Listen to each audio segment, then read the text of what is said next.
Poner otro tema sobre la mesa relacionado con los valores. Hoy hablamos de valores y familia, un tema bastante polémico. Sabe usted que suele decirse en familia que el problema de crisis de valores que se reconoce a nivel de nuestra sociedad y a nivel universal, hay que decirlo, pues siempre se culpa a la escuela. Y en la escuela culpan a la familia. Y la sociedad se culpa internamente de estos problemas, pero hay que acabar de encontrar dónde está más que el culpable la solución. Ese es el tema que ponemos hoy sobre la mesa, familia y valores. Recuerde que en el 831, el 7 ahora adelante, por supuesto, 7831-2484, usted puede llamar, incorporar su opinión y la mesa solo en ese momento estará completa. Hay invitados especiales esta tarde-noche que nos ayudarán a desentrañar el misterio de la culpabilidad en cuanto a la crisis de valores y la responsabilidad familiar. Si le interesa el tema, acompáñenos. Vamos a comenzar ya.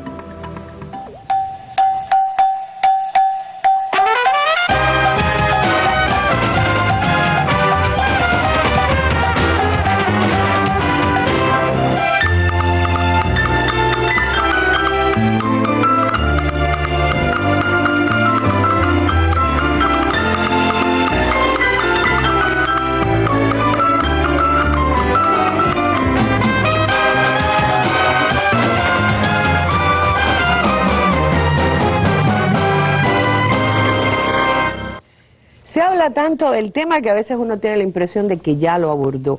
Bueno, de alguna manera lo hemos abordado. Siempre que hablamos de valores, seguramente estamos hablando de la responsabilidad familiar en primer lugar. Aquí tenemos, a nuestra derecha tengo a la doctora Patricia Ares Mucio, una de nuestras fundadoras de la Mesa Redonda, hoy en su carácter de presidenta de la Sociedad Cubana de Psicología, profesora de la Facultad de Psicología de la Universidad de La Habana. También tenemos nuevos rostros, nuevas opiniones para poner sobre la mesa este criterio. Es la licenciada Lisandra Fariñas Acosta, periodista, joven periodista del diario Granma, que también ha llevado este tema a las páginas del periódico del partido, y el licenciado Jesús Muñoz Machín, periodista e investigador de la editorial de La Mujer. Nos estará acompañando, visualizando a través de la gráfica las discusiones o por lo menos los análisis que pongamos sobre la mesa, Adán Iglesias, director del suplemento humorístico del periódico Juventud Rebelde, el DDT. Yo les propongo ya entrar en tema, familia y valores sobre la mesa, y que lo hagamos escuchando las opiniones que recogió un equipo de la Mesa Redonda directamente en las calles de La Habana.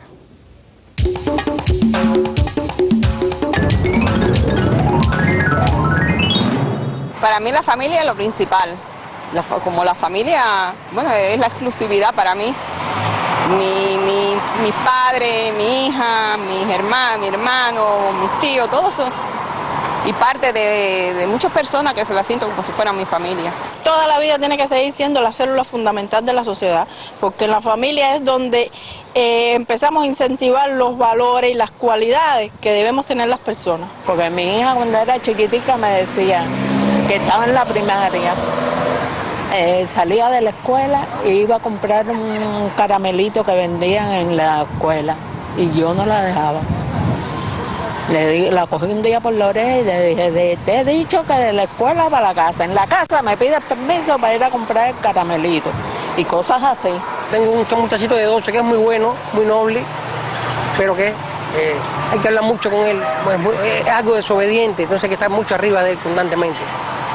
Entonces está en la escuela, a veces se entretiene mucho, las maestras están arriba, vaya, no hay control en él. Entonces hay que controlarlo a nivel de castigo y eso me molesta a mí. La familia no está llevando las cosas como tienen que llevarlas. Con la educación está muy flojita. Sí, hay padres que se despreocupan de sus hijos, hay padres que no son ejemplo para sus hijos, por lo tanto, no pueden inculcarle los valores fundamentales que deben tener sus hijos. Entre mol y col lechuga, ¿entiendes? Hay quien tiene su forma de ser, otro su forma de pensar, pero de que hay despreocupación familiar en diferentes lugares, sí. Sí, hay lugares en los que no se ocupan bien de los muchachos, ¿entiendes? Donde no le dan la debida atención. O hijos que son muy traviesos y no le hacen mucho caso a los padres, porque creo que todos los padres se preocupan por sus hijos, en darle el amor que merecen, en darle todo su apoyo. En una vivienda hay tres generaciones y los jóvenes de hoy no respetan entonces el abuelo que quiere paz y tranquilidad. Hoy la familia, los resultados se ven en los niños, en los ciclos. Bueno, yo soy subdirectora de un ciclo infantil, Adala, y los resultados se ven en los niños. No siempre se respeta o se da la atención que requieren los adultos mayores, por ejemplo, que conviven con generaciones menores. Y eso debía ganarse, porque en definitiva esas personas dieron su esfuerzo para ayudar a formar las generaciones que le sucedieron.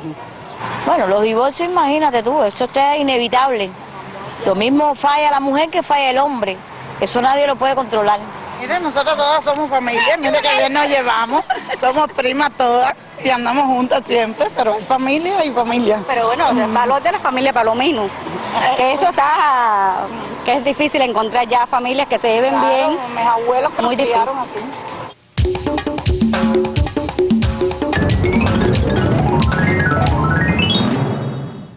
De todo tipo hay opiniones, y antes de entrar en materia voy a rectificar porque creo que estoy leyendo periódico viejo.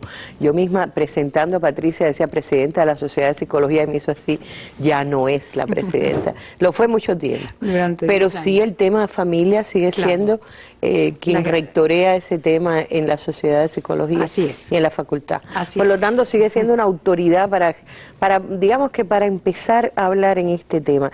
Yo decía, ¿cómo trascender el debate que se está dando hace tiempo? La propia Patricia ha sido invitada a tantos foros de televisión, de radio, de la prensa, ha sido citada tantas veces que debe estar un poco cansada de repetir las cosas, aunque son temas tan vitales que sé que no te cansa. Pero yo diría, el tema de se sigue responsabilizando a la familia de la primera, por cuando menos, de la primera piedra en la construcción de un ser humano con valores que ya veremos si son o no los que teníamos antes.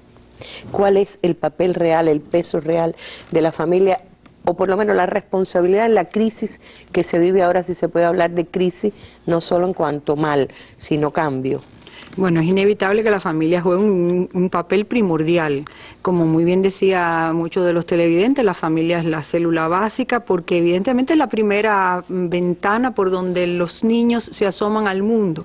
La familia le enseña qué está bien, qué está mal, cuáles son las cosas que él debe de valorar como positiva o valorar como negativa. Posteriormente la escuela tiene una corresponsabilidad importante y hoy se habla no solo de la escuela y la familia, se habla de una tercera fuerza de socialización alternativa que son los medios de comunicación, los consumos culturales, la hegemonía mediática que a veces tiene también en la formación de los valores y en la educación de las jóvenes generaciones. Sí, pero evidentemente la familia cumple un rol muy importante y a veces pasa eso, que el niño queda en tierra de nadie o que los jóvenes quedan en tierra de nadie porque la escuela les responsabiliza a la familia y la familia responsabiliza a la escuela. Estamos hablando no de culpar, sino estamos hablando de un tema de corresponsabilidad. Y cuando decimos corresponsabilidad, yo creo que todas las instancias educativas tienen que confluir en acciones para justamente la formación de valores. Valores que en un contexto, diríamos, en el contexto actual es bien complejo el tema. Es decir, la formación de valores hoy día es complejo porque Cuba no es solo un país que no se mueve en un contexto internacional. Cuba es una caja de resonancia también de una serie de procesos, fenómenos sociales, el contexto internacional. Todo ello influye, la cultura hegemónica preponderante, qué es lo que se está promoviendo como valores en el mundo de hoy. Y todo eso, por supuesto, hace que el tema sea un tema bien complejo y que se habla mucho de crisis de valores, se habla también de antivalores, se habla de un escenario donde ya los parámetros valorativos o las orientaciones de valor están puestas en crisis. Y, por supuesto, a veces los padres están desorientados porque hay mucha no correspondencia entre los principios y las prácticas. Los principios quedaron un poco en un discurso más retrógrado y las prácticas van avanzadas por delante y a veces esas prácticas contradicen los principios y estamos hablando de una crisis de valor en tanto hay contradicciones en ese sentido. Pero, por ejemplo, que tengo dos jóvenes que abordan habitualmente estos temas en los medios, y yo pregunto en la editorial de La Mujer, en el periódico Granma. Hoy mismo el periódico Granma publica un comentario en esa doble página donde los lectores ponen la varilla un poco más alta que nosotros los periodistas habitualmente, y lo titula Valores. Dice que la maestra da una clase maravillosa sobre la historia de la alfabetización, lleva fotos, se entusiasma, los niños lloran de emoción, pero a la hora del receso, cuando van al baño, está tan sucio, todo está tan irregular, tan feo, tan desagradable, que niega todo lo que aprendieron antes, y empiezan a oírse unas palabrotas que nada tienen que ver con las emociones anteriores. Entonces yo quiero que también ellos un poquito, ustedes cuando abordan este tema se plantean desde perspectiva de valores diferentes.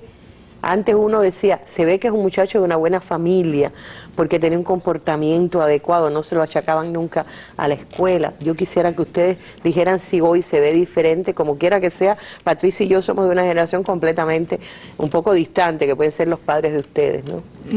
Yo pienso, Arlene, que de alguna manera, incluso en la generación de nosotros más jóvenes, se sigue mirando o se sigue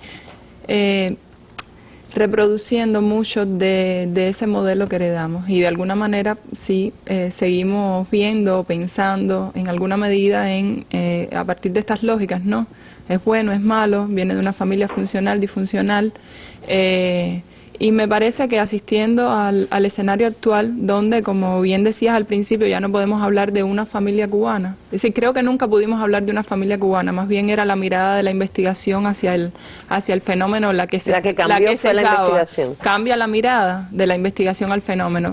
Tenemos que hablar de las familias cubanas, y hablar de progreso o retroceso, para mí, en mi modesta opinión, sería también pecar de simplistas. Es decir, progreso o retroceso en dependencia de cómo va a repercutir esas funciones, ¿no?, en la dinámica de cada familia, y en cómo se van a revertir en las funciones que tiene que desarrollar o que históricamente ha tenido la familia dentro de una sociedad. Y bueno, dentro de estas funciones, además de la biosocial, que integra la reproducción, pero va más allá, la función económica de sostenibilidad familiar, que bueno, ha sido caracterizada por los investigadores, la función... La educativa, ¿no? La función educativa de la que empezamos hablando, bueno, se integra en una cuarta función, que vendría a ser la función socializadora de la que hablaba la profesora Patricia, que es la que nos devuelve el ciudadano que aspiramos, o el ciudadano que debería ser o no. Claro, es una suma de componentes. Es una suma de componentes. Y evidentemente, bueno, todo esto está atravesado por las lógicas de la sociedad que vivimos, desde el punto de vista económico, social, político y demás. Bueno, exactamente, creo que coincido con Lisandra en que debemos mirar la familia en toda su complejidad y en toda su diversidad. Creo que la mirada hoy se centra en la familia desde todas las especificidades, que tienen que ver no solo con estructuras de familias diversas, sino también con al interior de las familias quienes la componen. Mirar que hay familias, cuando hay una persona con discapacidad al interior de una familia, las dinámicas son diferentes. Hay familias en condiciones de vulnerabilidad y por supuesto las dinámicas son diferentes, pero las familias rurales no tienen por qué parecerse a las familias de zonas urbanas, aunque en algunos casos se reproducen patrones y determinados comportamientos independientemente de la zona o el origen que usted tenga.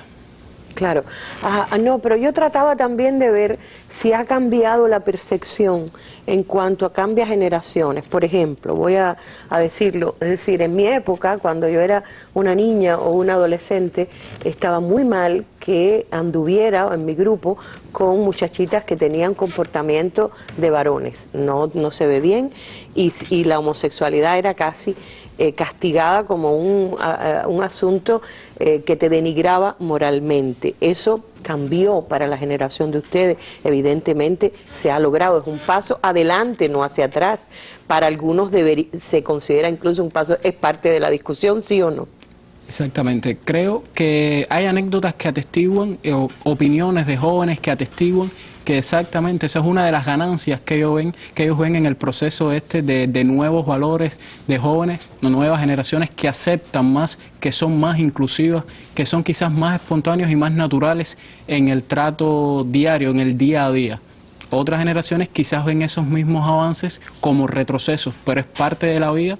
Hay siempre conflictos intergeneracionales que también están no solo a nivel social, sino también al interior de la familia. Subyacen en esa convivencia difícil. Yo recuerdo la anécdota de que en una familia, en ocasiones, uno conoce, retomando el tema de la homosexualidad, por ejemplo, uno conoce en ocasiones que un compañero de estudios es homosexual antes que un familiar con el que quizás ha compartido toda la vida. Es que en la familia ese tema puede ser tabú, un tema vedado, en tanto en un ambiente escolar, universitario o en grupos de amigos, todo se debate de manera más abierta. Como es la convivencia también de la pareja, en mi época había que casarse antes de tener relaciones sexuales, por lo menos era lo que iba, eran los valores, ¿no? Ya eso al contrario, eso es considerado un antivalor. Es que volvemos al mismo punto de inicio, en tanto no podemos hablar de una única familia cubana, no podemos hablar de un único modelo, y incluso los investigadores, y la doctora Patricia podrá ahondar un poquito más en el tema,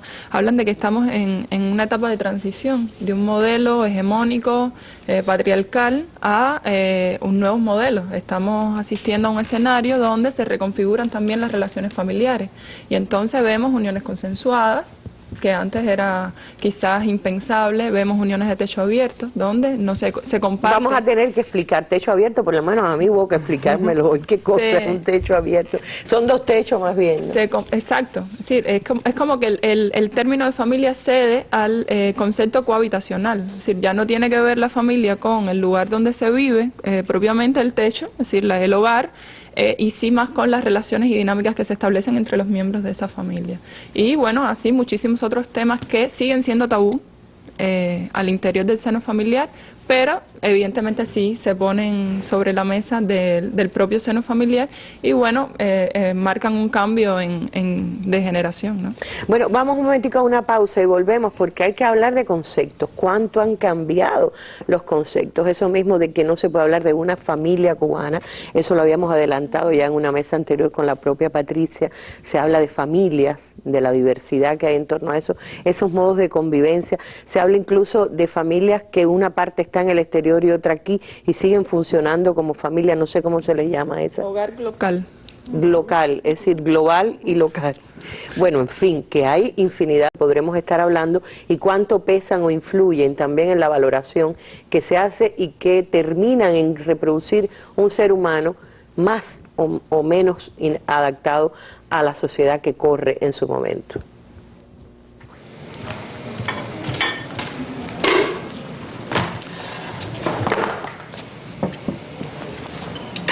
Yo no te dije que no quería más problemas con la escuela. No me contestes. ¡Que no te des más vuelta, coño! No soy yo. En la trabajadora social esa nos vieron amenazar con lo de la escuela de conducta. Esa gente siempre está en lo mismo. Eso es para pagar la corriente. Hoy no me dejan pagarla. ¿Y eso? Mi perro Sultán, que no pierde ninguno.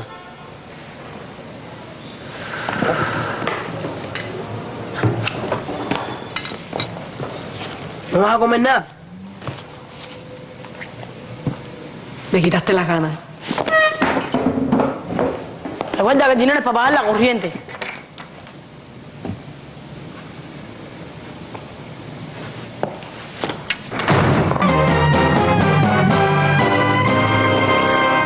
¿Qué clase de película? Como todavía nos golpea, ¿no? Hay algunos compañeros hoy, mientras escogíamos el fragmento, decían, no puedo volver a ver Conducta, por cuánto estremece ese mismo niño en una creación artística en la que gana la escuela. Esta partida la ganó la escuela, pero se sabe que en la calle los comentarios van en sentido contrario casi siempre, responsabilizando exactamente a la familia. Vamos a ver, Patricia, eso de ser de una generación que tenía todo tan claro y tan definido, a un momento que no se puede negar que es un cambio de época, en que cambian los conceptos, que todos los valores, los antivalores, cómo asumirlo a partir de explicar la familia cubana, las familias cubanas. A ver, yo creo que la familia es parte de un imaginario social donde va construyendo orientaciones de valor, y los valores son consensos sociales que se van construyendo a nivel social y que por supuesto tienen una influencia en la familia, y a su vez la familia trasciende su marco particular para influir en los valores de la sociedad en su conjunto. Es una dinámica de interacción, es decir, en la medida que la sociedad va instituyendo valores nuevos, la familia se va apropiando de ello, pero a su vez determinadas realidades familiares van un poco imponiendo el cambio en la valoración o en la forma en que se dan los parámetros valorativos. Nosotros pensábamos que, por ejemplo, ante una mujer divorciada o una familia encabezada solo por una mujer, o el aborto, por ejemplo, eran estigmas sociales que las familias que no se casaban, que no institucionalizaban el matrimonio, y tuvieron que pasar generaciones para que estos procesos se fuesen desprejuiciando y fuese cambiando la representación social que existe, y hoy día estamos hablando de una diversidad familiar donde evidentemente no todas tienen el mismo nivel de legitimidad y de visibilidad y aceptación social, ni todas las tipos de familias están reconocidas igualmente en la legalidad o en las políticas sociales. Es decir, es importante hablar de diversidad, pero también es importante rescatar la singularidad, porque cada tipo de familia va a requerir, por supuesto, que ayudas diferentes, visiones diferentes, contenciones sociales y legales diferentes. El hecho mismo de que la academia haya decidido renunciar al término en singular y reconocer la existencia de una diversidad, es buscando un reconocimiento diferenciado. Diferenciado. Por ejemplo, las familias monoparentales, que son encabezadas por un único progenitor, en un momento determinado fueron denominadas familias incompletas y disfuncionales. Dicen que ya no se usa disfuncional. Bueno, se sigue usando el término para hablar un poco de problemas de funcionamiento familiar que afecta el desarrollo de sus miembros. Es decir, esta familia que acabamos de ver es una familia con altos niveles de disfuncionalidad porque no cumplen las funciones educativas, las funciones formativas, ni siquiera la función económica. Y es un niño que no tiene una contención, hasta es padre de su madre, porque está hablando de que tiene que pagar. Acuérdate que el salario, el dinero es para esto. Es decir, el niño se erige como un adulto y pierde su infancia precisamente porque no tiene ninguna contención. Afortunadamente no todas las familias cubanas son así, es decir, estamos hablando de las familias que sí tienen una cierta hipertrofia de la función económica, y esta práctica ha llevado también a una orientación de valor que puede ser también un juicio que cambia los valores, que es un poco la diferencia entre la ética del ser y la cultura del tener, porque muchas familias están encaminadas o encausadas quizás por la hipertrofia de la función económica, algunas por carencia, otras por exceso, están encaminadas a una cultura más del tener, muy entronizado con el contexto o el escenario internacional actual que promueve el mercado, que promueve el consumo, que promueve el confort, y todo eso las familias, pues por supuesto, cambian un poco su hoja de ruta, y esto deja un mensaje, hay como un currículum oculto para el niño aprende qué es lo jerarquizado, qué es lo importante, cuáles son los valores, que no solo se van diciendo, mira, estos son mis valores y hay que respetar, no, evidentemente el niño aprende desde las prácticas familiares, desde las prácticas sociales, aprende a ir conformando su propia formación moral. Claro. Es decir, y esto no lo hace así solo por consignas o solo por principios o solo por instrucción, sino a partir de un escenario, de una dinámica cotidiana, interactiva, práctica, que es lo que se llama formación. Una cosa es instrucción, otra cosa es educación, y la formación no siempre es dirigida, es consciente. La formación es un subproducto que se va a dar independientemente de que lo querramos o no. De ahí va a salir un sujeto, un tipo de sujeto con determinada práctica moral y determinadas orientaciones de valor.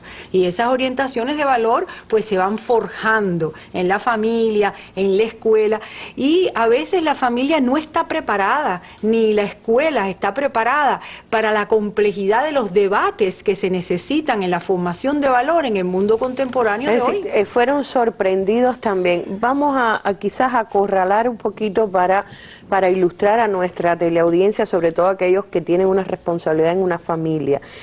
Estábamos todos de acuerdo en que hay cambios en valores que son positivos, es decir, el hecho de que se respete la individualidad en cuanto a la preferencia sexual o a las prácticas sexuales sin el compromiso oficial de un matrimonio, etcétera, son pasos positivos en cuanto a que van quitando máscaras al comportamiento social.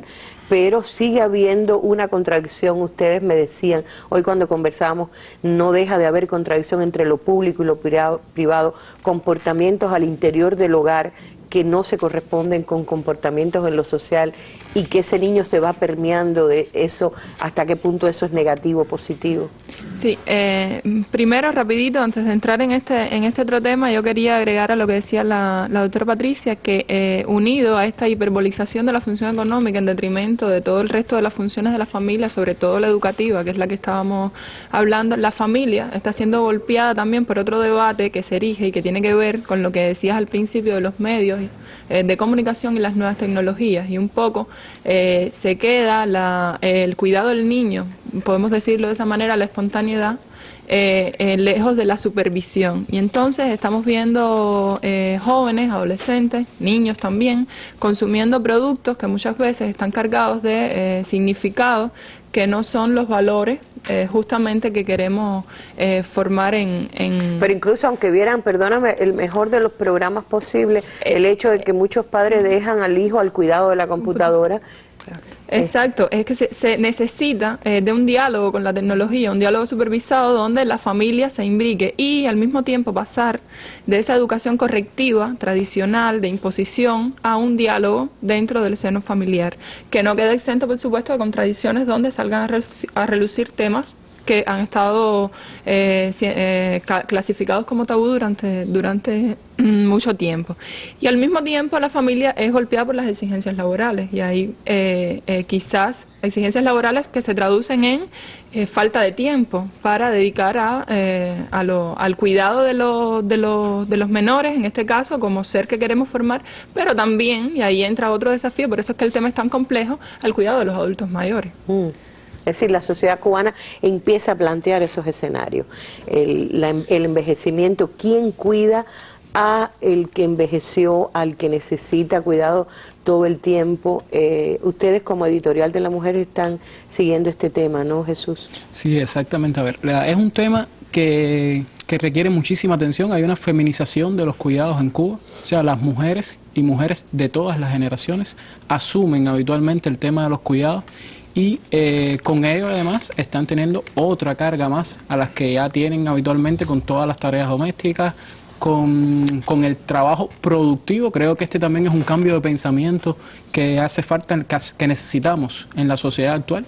Esa división, trabajo productivo, trabajo doméstico, hace mucho daño al interior de la familia, en cómo las familias interpretan la distribución de roles y tareas al interior de la familia.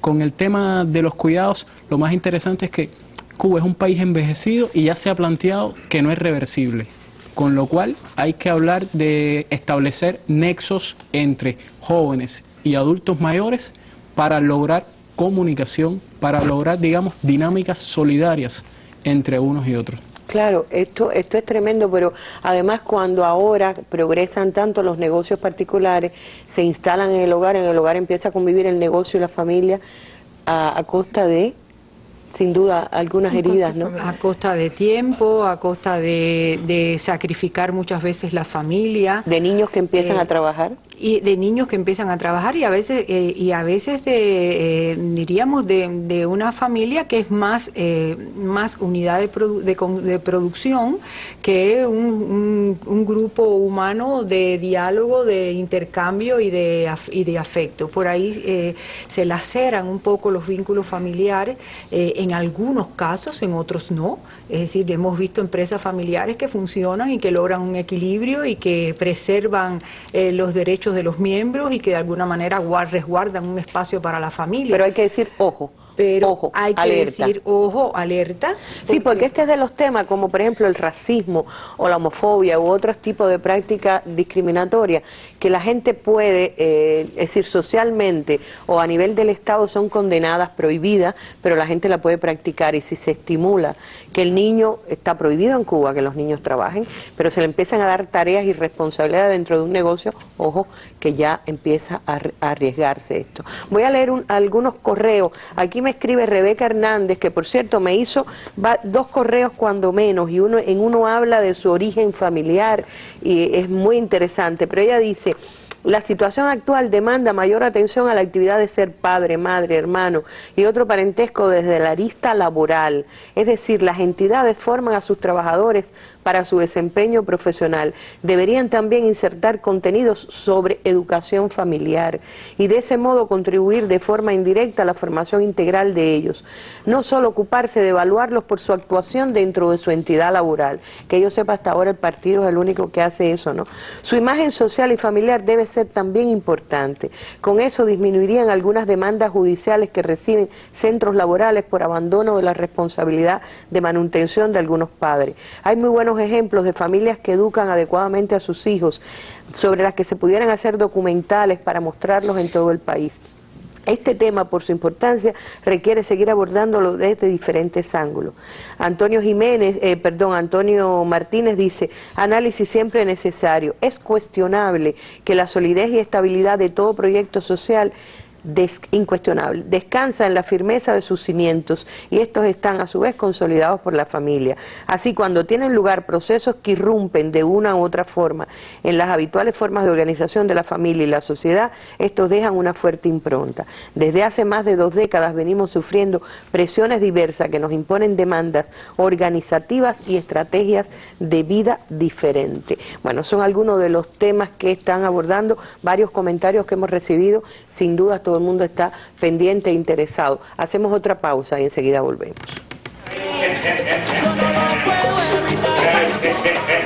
¡Llegué! ¿Tú qué haces aquí hasta ahora? Vine a dejarte esto y a buscar más.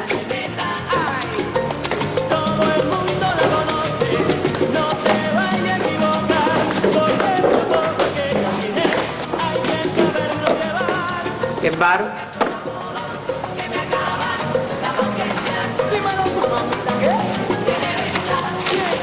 Mami, dale, vieja. Ya voy, papi. Voy, Sandy. Oye, aquí faltan 10 pesos. Ya que borraste lo que te hayamos sobre tus ratos libres, yo también tengo que garantizarme lo mío. Así que nada, si vuelves a cambiar de turno con este, me avisas. Vaya, eso es para ajustarme a tu horario. Oye, a mí no me hables en esa formita. A mí no cojas lucha. Yo lo único que quiero es estar en frecuencia contigo para saber cuándo puedo llegar o no, porque esto también es mi casa. Armando Pérez dice: el entorno social crea a las personas. Los niños hacen más lo que ven hacer que lo que les dicen que hagan. Muchos padres tienen que resolver, entre comillas, para llevarles comida a la casa. Muchos otros hablan una cosa en la familia y otra muy distinta en la reunión del CDR. Algunos están tratando de irse del país mientras mantienen su carnet del partido o la OJC en el bolsillo. Los niños ven que una jinetera, un rapero o un biznero gana más que un médico o un ingeniero, que un obrero canadiense vive mejor que un arquitecto cubano. Es casi imposible que los niños no crezcan con doble moral y una falta de guía moral que ponga sus intereses particulares por encima de todo y que hagan lo que sea para lograrla. Norma dice: la familia como célula básica de la sociedad tiene el deber de garantizar la formación de las nuevas generaciones, y para ello no hace falta recursos materiales. La dignidad, la ética, la responsabilidad y un sinfín de valores más se cultivan día a día, y para mí la verdadera riqueza del ser humano es aquella que sobre la base de las relaciones familiares y humanas trata de mejorar cada día al ser humano. Fíjense que 2 opiniones tan contradictorias. Hay alguien, Armando dice que él cree que no hay manera de librar al niño de la doble moral, porque si tiene un padre o una madre que practican doble moral, la tendrá, y la familia como célula básica de la sociedad, dice la otra persona, es la ética, la dignidad y todo, no precisa de recursos materiales. Vamos a discutir el tema a la vuelta del álbum de Roberto Garaycoa, que recogió fotos de familia.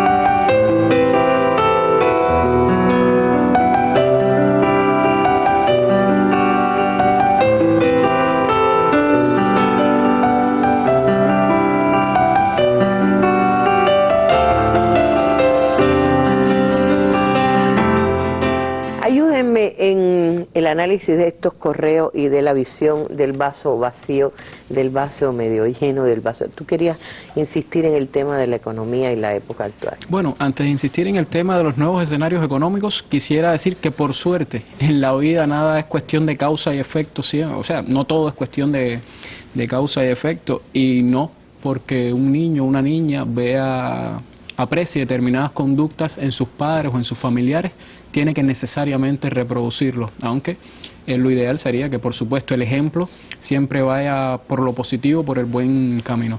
Y en cuanto a los nuevos escenarios económicos, quería vincularlo con el tema de la violencia, porque en nuestras familias es muy fácil identificar cuando la violencia es psicológica, cuando la violencia es verbal o la violencia es física. Sin embargo, al calor de las nuevas iniciativas económicas, la violencia económica creo que es hoy un punto focal que debemos mirar desde el periodismo, desde los medios de comunicación, pero también desde las investigaciones, porque ya hay ejemplos, ya afloran ejemplos, y se comentaba ahorita cuando la familia asume el negocio familiar en el hogar.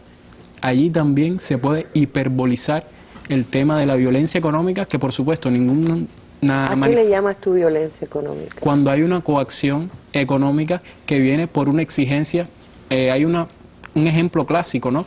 Al interior de una pareja, cuando yo percibo mayor salario, impongo todo el tiempo las reglas en el hogar y además te hago saber, violentándote económica y psicológicamente, que tú debes acatar mis órdenes porque yo detento el poder económico al interior de la familia. Pero también cuando un negocio familiar, y allí iba, somos padre e hijo, pero yo además soy tu jefe.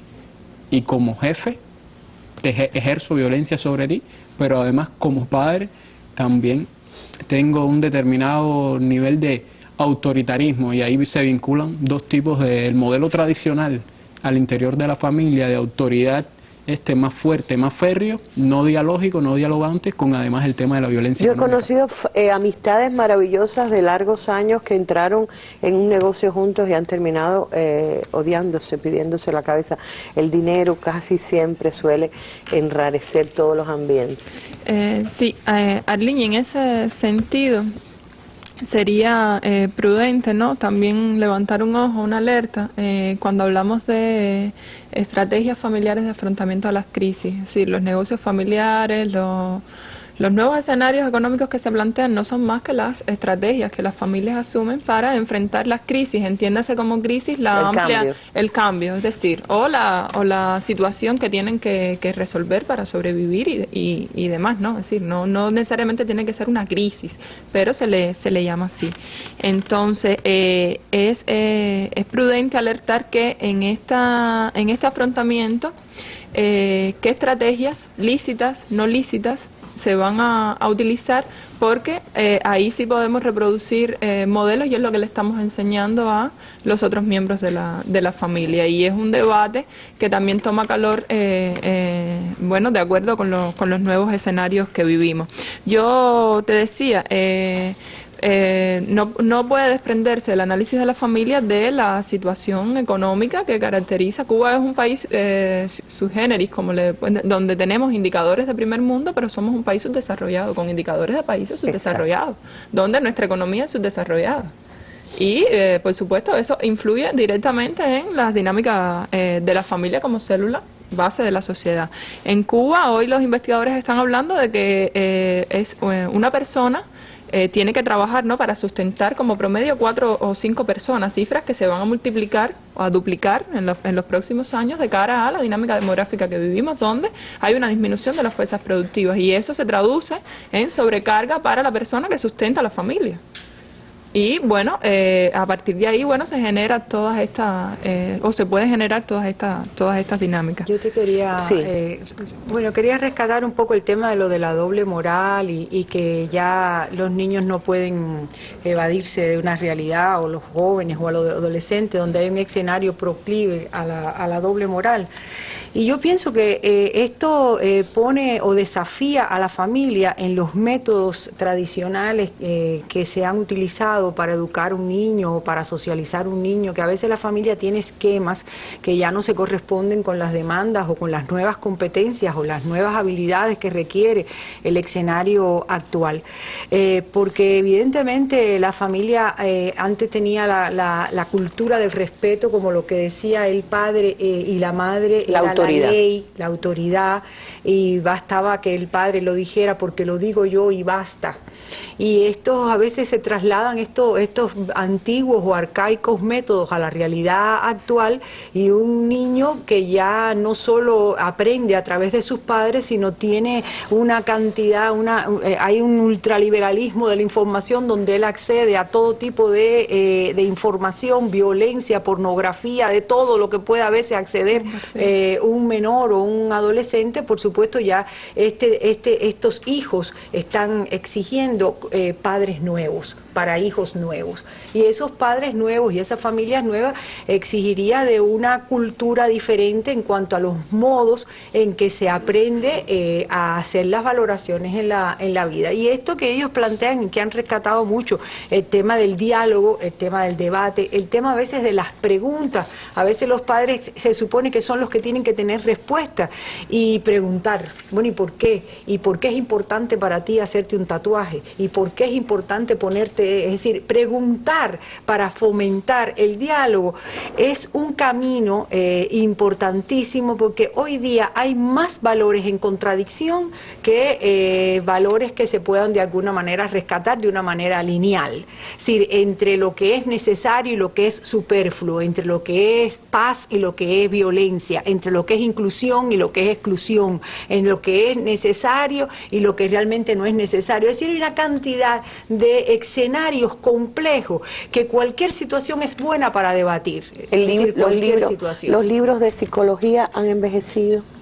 Yo pienso que los libros en psicología también están retando, están revisando qué significa, cómo se aprende, porque actualmente hay que desaprender para aprender. Tenemos que desaprender muchísimas cosas que están enraizadas de una manera en la cultura, y tenemos que desaprenderlas. Es decir, por ejemplo, cuando tú decías ahorita, antes era el clásico, es así porque yo lo digo, cuando decía papá o mamá. Hoy en día prácticamente los hijos retan a los padres. Cuando más, es decir, el que más ama al padre, cuando menos dice, ay papá, por favor. Un poco eso, pero ya no basta la mirada que paralizaba al hijo, etcétera. Es decir, hacen falta nuevos modos. ¿Eso es malo o es bueno? Claro, y hay que revisar qué cosa es faltar respeto, porque antes parece, tú me estás faltando el respeto porque el hijo pregunta ¿y por qué? ¿Y por qué eso es así? Es decir, cuando ya el hijo rebate y contraargumenta, ya el padre se siente molesto porque está moviéndose en un esquema anterior.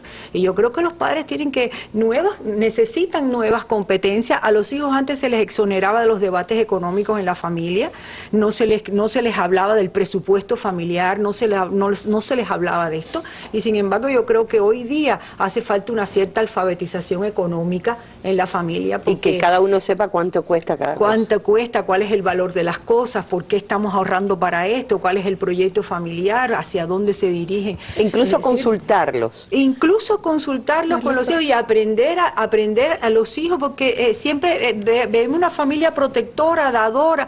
Estamos ante una familia que vivió el periodo especial como padres y que ahora actualmente está tratando de exonerar a los hijos de responsabilidades. A veces vemos padres muy sobreprotectores a esos hijos que los exoneran, que les dan excesos de comodidades porque ellos pasaron mucho trabajo y no quieren que los hijos pasen el trabajo que ellos pasaron. Sin embargo, esto no son competencias necesarias, al contrario, se necesitan hijos críticos, con conciencia crítica, con capacidad de discernimiento y que aprendan a aprender. Claro, es como a la mariposa, si lo dejas dentro del capullo nunca aprende a volar. Vamos a oír lo que dice la población a llamadas telefónicas ya. Mi nombre es Alexis Nápoles, municipio de Manatí, Las Tunas. Mire, yo quiero opinar sobre el tema de la familia, la pérdida de valores. Y quiero decirle que la pérdida de valores en la familia ha sido la causa más fundamental en la sociedad. Y el concepto de familia, que hoy no es el problema, está en la conducta de la sociedad de los jóvenes, ¿ves? Es la familia la responsable de todo. Esa es la opinión que yo quiero dar, ¿ves? Porque cuando se rompen los matrimonios, se rompe la familia. Me llamo Rosa Emilia Roque, soy del municipio Habana del Este, Cojímac. Yo pienso que los valores empiezan desde la cuna de todas las familias. No echarle la culpa a todo a las escuelas, a los ámbitos sociales, ahora mismo yo tengo 4 hijos, 8 nietos y 3 bisnietos. Yo no tengo por qué echarle la culpa de cualquier situación que tengan ellos a las amistades que ellos tienen ni nada de eso. Eso hay que crearlo desde la cuna, desde la familia completa. Ángel Godínez, municipio Plaza. La primera cosa que está desvalorizada en el proceso revolucionario cubano es la economía. Esa desvalorización es la que produce precisamente la falta de valores, la falta de educación. No quiere decir que primero haya que construir la sociedad desde el punto de vista económico para después darle cultura a la gente. Puede ir simultáneo, pero si el proceso económico se desvaloriza, como lo dijo Marx, no va a haber solución para el problema de la cultura y la educación. Son, desgraciadamente, las consecuencias de esa causa que, a mi criterio, es la fundamental. Muchas gracias. Bueno, pues no podemos esperar que esté bien la economía para resolver esto. Dice Nasquiset, en el ir y venir de la familia y la escuela cubana los valores comenzaron a volar. Hoy, después de muchos años, los errores que se cometieron en esta lucha se ven reflejados en disímiles indisciplinas sociales que encontramos en nuestras calles. Los medios también son parte de ese mal comportamiento y lo pone todo en alta. Y la mesa redonda es muy epidérmica cuando de análisis se trata. Esto último es una sugerencia al programa, deben ir más al detalle. Nos hace falta otro programa más para ir más profundo, pero tiene toda la razón, no podemos ser más que epidérmicos aquí con tal de generar un poquito de conciencia. Y Cotidiano dice algo que a mí me parece, por lo menos para enfocar ya estos últimos minutos, dice, ojo, la familia debe tener la inteligencia para poner por encima los valores individuales que son necesarios en cualquier medio adverso, pero la lucha sería más fácil si las instituciones ayudaran un poco más a la familia. Es decir, casi todos los especialistas también coinciden en que se está demandando en esta época más disposición de instituciones, sean organizaciones no gubernamentales como pueden ser la FMC, los CDR, etcétera, pero también institucional del Estado, como está haciendo, por ejemplo, se está haciendo hacia lo que es la tercera edad, buscar un poquito más de orientación y políticas hacia la familia. ¿Están de acuerdo? Por supuesto. Por supuesto que sí. ¿Querían aportar algo en este sentido? Sí. Sí, sobre este tema quería decir que no es desconocer lo que se ha logrado, que ha sido mucho. Mencionabas a la Federación de Mujeres Cubanas y es una institución que me toca de cerca, pues como laboro como periodista en la editorial de La Mujer, mucho se ha hecho o mucho ha hecho la Federación de Mujeres Cubanas por la mujer y por la familia cubana. Creo que es su principal... Y las familias cubanas. Y las familias cubanas. Nadie hizo más que la Federación, eso me consta. Pero hay que revisar, actualizar y sobre todo no ceder espacios que ya se han ganado. Creo que al calor de las nuevas transformaciones, siempre reitero, hay que revisar, no ceder espacios, no solo en el tema familias, sino también cuando vayamos a las especificidades de cada una de las personas que conforman esas familias.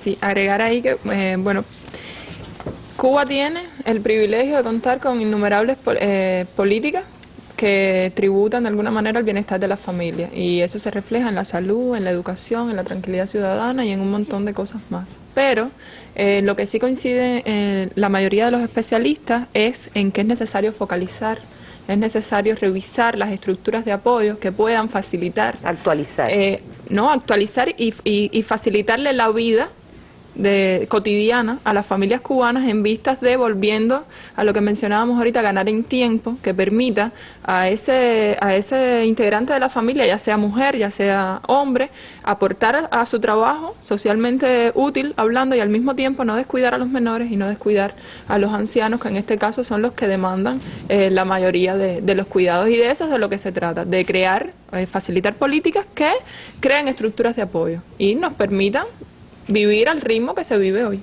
No es fácil, se dice un poquito más fácil de lo que se puede lograr. Yo creo que nosotros hemos sectorializado mucho las políticas dirigidas a la familia, es decir, se piensa que si se atiende a la tercera edad o al niño o a la adolescencia, a la juventud, a lo mejor ya a la mujer, ya estamos atendiendo a la familia, y la familia hay que verla como un sistema donde hay que potenciar la dinámica interactiva de la familia como una política social.